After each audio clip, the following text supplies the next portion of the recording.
ফেরাউন তখন নিঃস্ব দেউলিয়া, ঋণে জর্জরিত।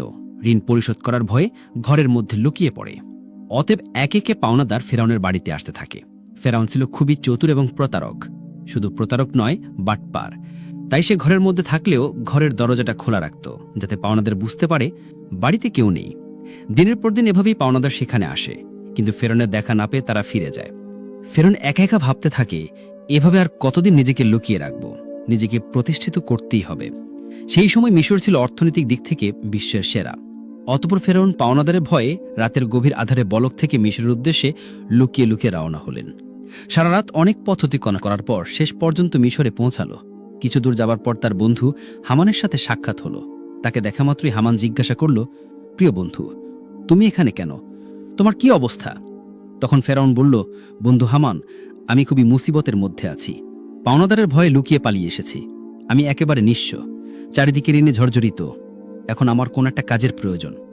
তখন হামান বলল, ফেরাউন, আমারও একই অবস্থা, আমার একটা কাজের প্রয়োজন। অতঃপর ফেরাউন ও হামান কাজের সন্ধানে বেরিয়ে পড়লেন। কিছু পথ অতিক্রম করার পর তারা ক্ষুধায় এবং তৃষ্ণায় কাতর হয়ে পড়েছিল। দূরে লক্ষ্য করে দেখল একটি লোক তরমুজ খেতে তরমুজ কাটার কাজ করছে। তখন ফেরাউন ও হামান ধীরে ধীরে সেই তরমুজ খেতে সামনে গিয়ে বলল, চাচা যান, আমরা খুবই ক্ষুধার্ত, আমাদের কিছু তরমুজ খেতে দেবেন? এই কথা শোনা মাত্র লোকটি তাদের তরমুজ খেতে দিল। তারা পেট ভরে তরমুজ খেয়ে তৃপ্তি পেল। তারপর ওই তরমুজ ক্ষেতের মালিক তাদেরকে জিজ্ঞেস করল, তোমাদের তো আগে কখনো দেখিনি, তোমরা কে আর কোথা থেকে আসছো? তখন ফেরাউন বলল, আমরা ভিনদেশী বলক থেকে আসছি কাজের জন্য। তরমুজ ক্ষেতের মালিক ভাবল তারও কাজের লোক দরকার, তাই সে তাদেরকে বলল, তোমরা কি আমার কাছে কাজ করবে? হামান বলল, অবশ্যই কাজ করব। তখন তরমুজ ক্ষেতের মালিক বলল, আমার কাছে কাজ করতে হলে সৎভাবে কাজ করতে হবে, চুরি করা যাবে না। ফেরাউন ছিল প্রতারক, তাই সে চালাকি করে বলল, আমি জীবনে কখনো মিথ্যা বলিনি, আর চুরি তো দূরের কথা। এইভাবে বিভিন্ন চালাকি পন্থা অবলম্বন করে ফেরাউন ও তার বন্ধু হামান তরমুজ ক্ষেতের মালিকের মন জয় করে কাজে নিযুক্ত হল। পরের দিন থেকে ফেরাউন ও হামান তরমুজ নিয়ে বাজারে যায়। বাজার থেকে তরমুজগুলো বেশি দামে বিক্রি করে মালিকের কাছে বেশি লাভ দেখায়। এভাবেই আরও বেশি মালিকের মন জয় করে নেয়। বেশ কিছুদিন অতিবাহিত হয়ে গেল। একদিন ফেরাউন ওই ক্ষেতের মালিককে বলে, চাচা যান, আপনি তরমুজগুলো পিস হিসেবে আমাকে বিক্রি করুন, তাহলে আপনার আরও বেশি লাভ হবে। ক্ষেতের মালিক তার কথা রাজি হয়ে গেল। অতঃপর পরের দিন থেকে ফেরাউন তরমুজগুলো আবারও বাজারে বিক্রি করতে নিয়ে গেল। ফেরাউন তরমুজগুলো পিস হিসেবে কিনত, মাঝে মধ্যে কিছু তরমুজ চুরিও করত, এবং বাজারে এসে তরমুজগুলো কেটে টুকরো টুকরো করে চড়া দামে বিক্রি করত। এভাবেই চালাকি করে ফেরাউন অনেক টাকা উপার্জন করল। একদিন রাতে ফেরাউন তার বন্ধুকে বলল, হামান, এভাবেই যদি শুধু তরমুজ বিক্রি করি তাহলে জীবনে কিছু করতে পারবো না, আমাদের অন্য কিছু করতে হবে। সেই সময় ঘটে যায় এক চমৎকার ঘটনা। মিশরের বাদশাহ তার সেনাবাহিনীর দ্বারা দেশের মধ্যে একটি বিজ্ঞপ্তি জারি করে। সেনাবাহিনীরা বিভিন্ন জায়গায় গিয়ে বলে, এতদ দ্বারা জানানো যাইতেছে যে মিশরের কবরস্থানে একটি দারোয়ান প্রয়োজন। যদি কোনো ব্যক্তি এই চাকরি করতে ইচ্ছুক হও, তাহলে সে যেন অতি সত্বর মিশরের বাদশার দরবারে যোগাযোগ করে। এই কথা বলে সেনাবাহিনীরা সেখান থেকে চলে গেল। এই সমস্ত কথা প্রত্যক্ষ পরোক্ষভাবে শ্রবণ করার পর ফেরাউন তার বন্ধুকে বলল, হামান, চলো আমরা রাজদরবারে যাই। হামান বলল, আমার মনে হয় এটা সম্ভব হবে না। তখন ফেরাউন বলল, এই কাজ হাতছাড়া করা যাবে না, চলো আমরা একবার চেষ্টা করি। অতঃপর ফেরাউন ও হামান দেরি না করে সাথে সাথে মিশরের রাজদরবারে হাজির হলো। মিশরের বাদশা তাদেরকে জিজ্ঞেস করল, তোমরা কে আর কি চাও? তখন ফেরাউন করজোরে অনুরোধ করে বলল, আমি মুসাফির, ভিন দেশ থেকে এসেছি, আমি খুবই অভাবী। আমি শুনেছি আপনি কবরস্থানের দারোয়ান নিযুক্ত করবেন, তাই দয়া করে যদি আমাকে এই চাকরিটা দিতেন, আপনার কাছে চিরকৃতজ্ঞ থাকতাম। মিশরের বাদশা ফেরাউনকে দেখে মনে মনে ভাবল, তার তো শরীর স্বাস্থ্য ভালো, চেহারাও ভালো, মনে হয় সে পারবে। এই ভেবে ফেরাউনকে কবরস্থানের দারোয়ানের চাকরিতে নিযুক্ত করল।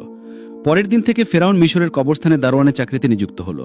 দিনরাত ফেরাউন কবরস্থানের সামনে দাঁড়িয়ে থাকে, আর পাশে একটি ছোট্ট ঘরে তার বন্ধু হামান ও ফেরাউন একসাথে বসবাস করে। একদিন রাতে কয়েকজন লোক একটি মৃতলাশকে দাফন করতে আসলো, কিন্তু ফেরাউন তাদেরকে বাধা দিল, কবরস্থানে ঢুকতে দিল না। তখন তারা বলল, কি ব্যাপার, আপনি লাশ দাফন করতে বাধা দিচ্ছেন কেন?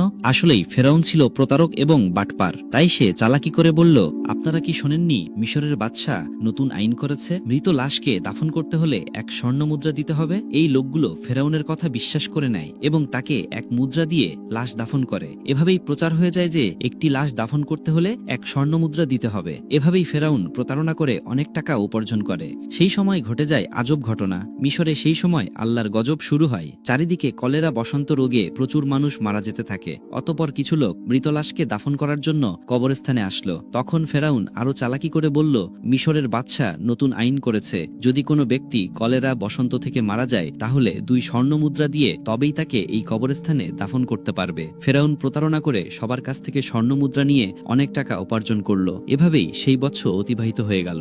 এরপর ফেরাউন তার বন্ধু হামানকে বলল, হামান, এই দেখো 2 বস্তা টাকা উপার্জন করেছি, কিন্তু এগুলো আমরা মিশরের বাদশার নিকট নিয়ে যাব। এই কথা শুনে হামান যেন চমকে গেল। সে বলল, ফেরাউন, তোমার কি মাথা খারাপ হয়ে গিয়েছে?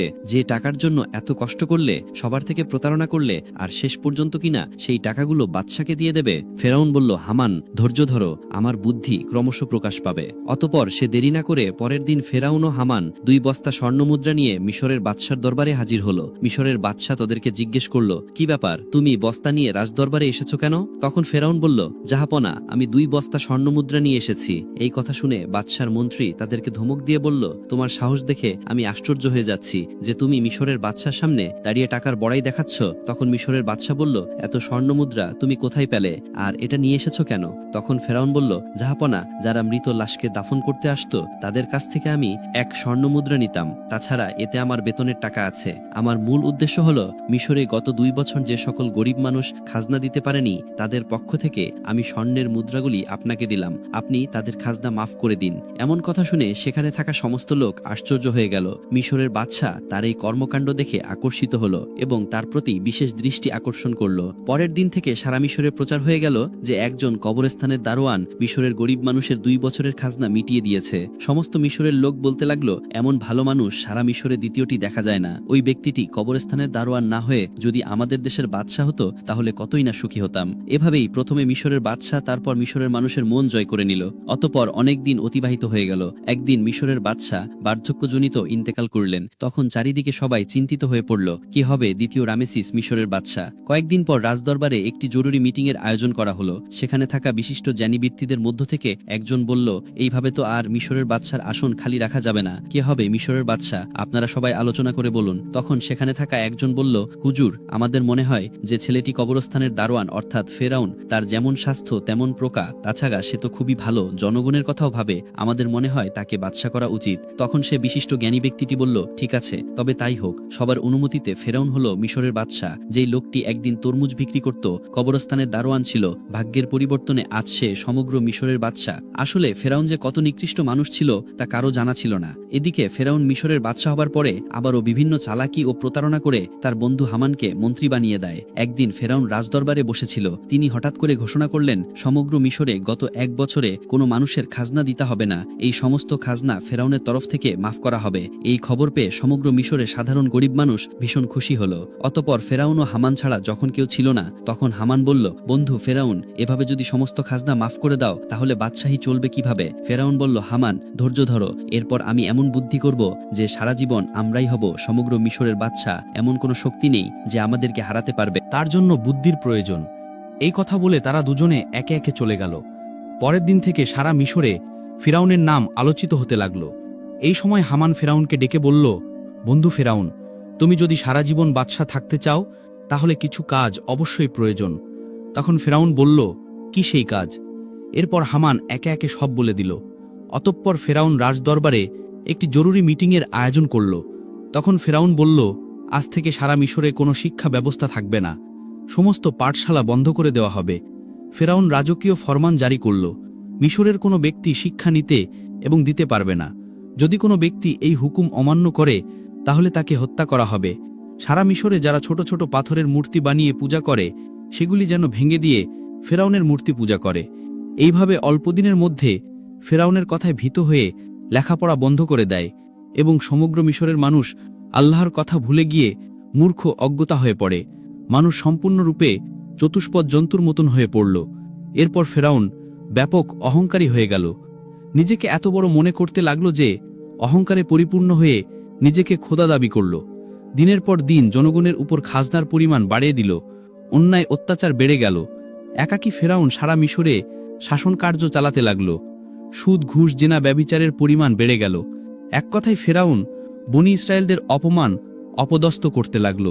শুধুমাত্র আসিয়া ব্যতীত অন্য কেউই ফেরাউনের অপমান অপদস্থ থেকে রেহাই পেত না। কারণ আসিয়া ছিল সে যুগে সবচেয়ে সুন্দরী, গুণবতী এবং ধার্মিক নারী। সুতরাং বহু বছর পর ফেরাউন আসিয়াকে স্ত্রীর রূপে বরণ করেছিল। একদা আসিয়া তার নিজ কক্ষে বসেছিলেন, মনে মনে ভাবতে লাগল, যেভাবে স্বামী ফেরাউন দেশের জনগণকে অন্যায়ভাবে অত্যাচার করছে, নিজেকে খোদা বলে দাবি করছে, তাতে নিজে তো আল্লাহর গজবে পতিত হবেই এবং দেশের সমস্ত মানুষকে ধ্বংস করবে। ঠিক ওই সময় ফেরাউন সেই কক্ষে প্রবেশ করল এবং বলল, আসিয়া, তোমাকে এমন চিন্তিত দেখাচ্ছে কেন? তখন আসিয়া বলল, প্রিয় স্বামী, আপনি নিশ্চয়ই জানেন যে এই পৃথিবী, চন্দ্র, সূর্য, আসমান, জমিন সবকিছুই সেই মহান আল্লাহ তাআলা সৃষ্টি করেছেন। সুতরাং মানুষ যতই ক্ষমতা লাভ করুক না কেন, একটি ছোট্ট পতঙ্গ সৃষ্টি করতে পারে না। মানুষ মরণশীল, একদিন সবাইকে পৃথিবী ছেড়ে চলে যেতে হবে। তাই আপনি নিজেকে খোদা দাবি বন্ধ করুন এবং আল্লাহর পথে ফিরে আসুন। এই কথা শোনামাত্রই ফেরাউন খুবই রাগান্বিত হয়ে ধমক দিয়ে আসিয়াকে বলল, আসিয়া, এই কথা যদি অন্য কেউ বলতো তাহলে তাকে আমি হত্যা করতাম।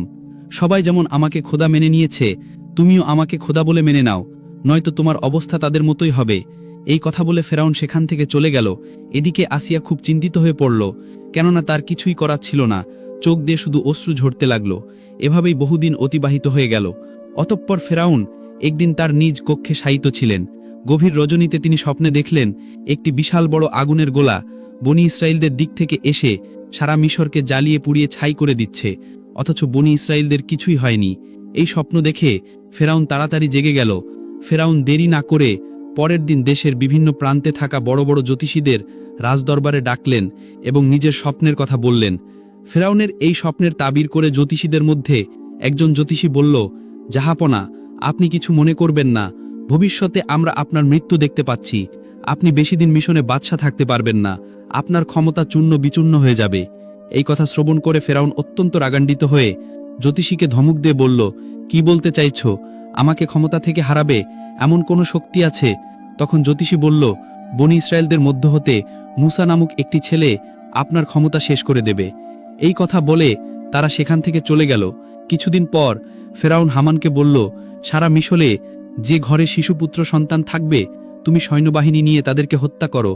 তাফসির কারকদের মতে এভাবেই যখন প্রায় ৮০,০০০ পুত্র সন্তান হত্যা করা শেষ হলো, তখন ফেরাউন আবারও মিশরের সবচেয়ে বড় বড় জ্যোতিষীদের গণনার জন্য আনা হলো। অতঃপর জ্যোতিষীরা তখন বলল, জাহাপনা, আমরা গণনা করে দেখতে পাচ্ছি আপনি যতগুলো পুত্র সন্তান হত্যা করেছেন তার মধ্যে মুসা নামক সেই ছেলেটি নেই। তখন ফেরাউন বলল, ভালো করে গণনা করো।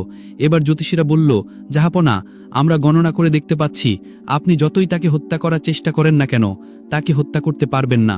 মুসা নামক সেই ছেলেটি আপনার ক্ষমতা চূর্ণ বিচূর্ণ করে দেবে, আর সেই ছেলেটি এখন শিশু। এই কথা শোনামাত্রই ফেরাউন আরও রাগান্বিত হল এবং সাথে সাথে হুকুম করল, তোমরা প্রতিটি বাড়িতে গিয়ে তল্লাশি করো, যে ঘরে মুসা থাকুক না কেন তাকে হত্যা করো। এই খবর সারা মিশরে ছড়িয়ে পড়ল। তখন হজরত মুসা আলাইহিস সালামের আম্মা জান খুবই চিন্তিত হয়ে পড়লেন, কিভাবে তার শিশু মুসাকে বাঁচাবে। ঠিক ওই সময় তার কন্যা মরিয়ম নদীর চরে ছাগল চড়াচ্ছিল। ভালো করে লক্ষ্য করে দেখল হামান সহ ফেরাউনের অনেক সৈন্যবাহিনী তাদের বাড়ির দিকেই যাচ্ছে। এটা দেখার পর মরিয়ম খুব দ্রুত তার বাড়িতে চলে আসলো এবং বলল, আম্মা জান, ফেরাউনের সৈন্যবাহিনী আমাদের বাড়ির দিকে আসছে, আমার ভাই মুসাকে তুমি বাঁচাও। এই কথা শুনে হজরত মুসা আলাইহিস সালামের আম্মা জান একেবারে হতম্ব হয়ে গেল। তিনি কিছুতেই বুঝতে পারছে না কি করবে। ততক্ষণে ফেরাউনের সৈন্যবাহিনী তাদের বাড়ি ঘিরে ফেলেছে। এমন সময় আল্লাহ রব্বুল আলামিন গায়েবী আওয়াজের মাধ্যমে বললেন, হে মুসার আম্মা জান, তুমি দেরি করো না, তোমার পুত্র মুসাকে জ্বলন্ত চুলায় রেখে দিয়ে এসো। হজরত মুসা আলাইহিস সালামের আম্মা জান আর দেরি না করে জ্বলন্ত চুলায় শিশু মুসা আলাইহিস সালামকে রেখে দিলেন। আর তখন হঠাৎ করে ফেরাউনের সৈন্যবাহিনী ঘরের মধ্যে প্রবেশ করল। তারা বলল, আমরা খবর পেয়েছি তোমার ঘরের মধ্যে মুসা নামক পুত্র সন্তান আছে, তাড়াতাড়ি আমাদের কাছে দিয়ে দাও।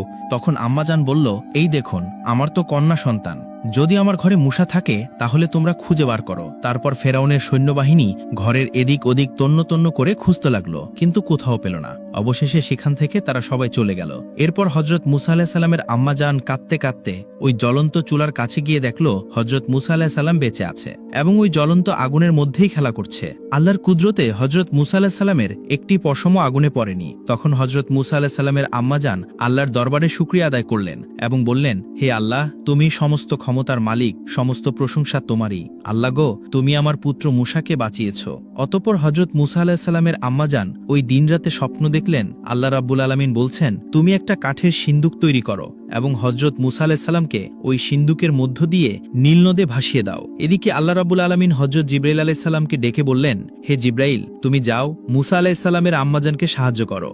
এই নির্দেশ পেয়ে হজরত জিবরাইল আলাইহিসসালাম মূসা নবীর বাড়ির দিকে আসতে লাগলেন। সকালবেলা হজরত মূসা আলাইহিসসালামের আম্মাজান নিজের ঘরের সামনেই খুবই চিন্তিত অবস্থায় ছিলেন। এমন সময় দেখলেন একজন দরবেশ তার বাড়িতে এসে হাজির হলেন। তখন মূসা নবীর আম্মাজান বললেন, আপনি কে? আপনাকে তো চিনলাম না। তখন তিনি নিজের পরিচয় গোপন রেখে বললেন, আমি একজন কাঠ মিস্ত্রি। আপনার কি কোনো কাঠের জিনিস তৈরি করতে হবে? সাথে সাথে মূসা নবীর আম্মাজান বলল, অবশ্যই, আমার একটা কাঠের সিন্দুক তৈরি করতে হবে। আর এভাবেই আল্লাহ তাআলা সেদিন জিবরাইল আলাইহিসসালামের মাধ্যমে মূসা আলাইহিসসালামের আম্মাজানকে সিন্দুক বানিয়ে সাহায্য করেছিল।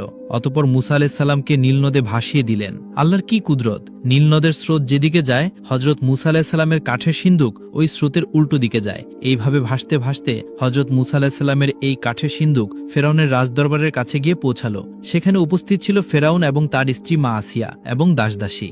সিন্দুকটি দেখামাত্র মা আসিয়া এগিয়ে এলো। মা আসিয়া সিন্দুকটি খুলে দেখল একটি ফুটফুটে কচি শিশু, তার ললাটে যেন নূরের আলো চমকাচ্ছে।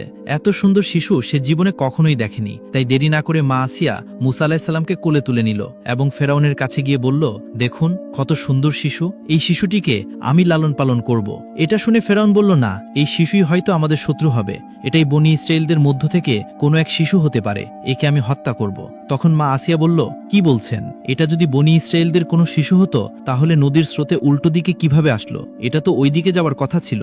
এই যুক্তি শুনে ফেরাউন আর কিছু বলল না, শুধু বললেন, ঠিক আছে, তুমি এই শিশুকে লালন পালন করতে পারো। অতঃপর মা আসিয়া হজরত মূসা আলাইহিসসালামকে নিয়ে রাজদরবারে প্রবেশ করলেন। ফেরাউন যখন মূসা আলাইহিসসালামকে কোলে তুলে নিল এবং নিজের সন্তান রূপে আদর করার জন্য চুম্বন দিতে যাবে, এমন সময় হজরত মূসা আলাইহিসসালাম আল্লাহর হুকুমে ওই কচি শিশু হাতে এত জোরে ফেরাউনকে চড় মারল যেন রাজদরবার কেঁপে গেল। মনে হলো যেন ভূমিকম্প শুরু হয়ে গেছে। তখন ফেরাউনের মনে সন্দেহ প্রকাশ পেল। মনে মনে বলতে লাগলো, নিশ্চয়ই এই শিশু কোনো সাধারণ শিশু নয়, একে পরীক্ষা করতে হবে। তখন ফেরাউন একজনকে বলল, যাও কিছুটা স্বর্ণ আনো আর তার সাথে আগুন নিয়ে এসো, এই শিশুকে পরীক্ষা করব। এটা শুনে সেখানে থাকা উপস্থিত সবাই অতবাক হয়ে গেল। এই লোকটি যখন আগুন আর স্বর্ণ নিয়ে আসলো, ঠিক ওই সময় আল্লাহ রাব্বুল আলামিন হজরত জিবরাইল আলাইহিসসালামের মাধ্যমে হজরত মূসা আলাইহিসসালামের হাত আগুনের দিকে ঘুরিয়ে দিল আর মূসা আলাইহিসসালাম চিৎকার করে কাঁদতে লাগলো। তখন আসিয়া বলল, আপনার মতো কঠিন হৃদয় এবং নিষ্ঠুর মানুষ এই পৃথিবীতে আর কেউ নেই। এই কচি শিশু কি আগুন এবং স্বর্ণের কোনো পার্থক্য জানে? অতঃপর ফেরাউনের সন্দেহ মুছে গেল আর এইভাবে হজরত মূসা আলাইহিসসালাম ফেরাউনের বাড়িতেই বড় হতে লাগলো। প্রিয় দর্শক, আজকের ভিডিও এখানেই শেষ। আসসালামু আলাইকুম, সবাই ভালো থাকবেন।